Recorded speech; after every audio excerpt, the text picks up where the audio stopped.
আসসালামু আলাইকুম প্রিয় দর্শক বন্ধুরা, আজ 11 তারিখ রোজ বুধবার। খুরসা বাজার কোনটা কোন দামে বিক্রি হচ্ছে জানিয়ে দেব।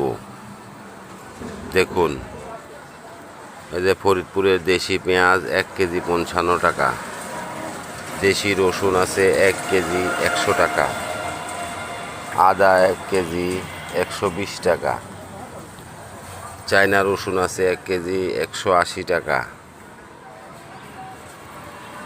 আরও আছে আলু, দেখুন ডায়মন্ড আলু 1 কেজি 20 টাকা। প্রতিদিন খুরসা বাজার জানতে চ্যানেলটি সাবস্ক্রাইব করবেন, একটা লাইক দিবেন, একটা কমেন্ট করে যাবেন। কোথায় কি বাজার যাচ্ছে জানিয়ে দিবেন। ধন্যবাদ।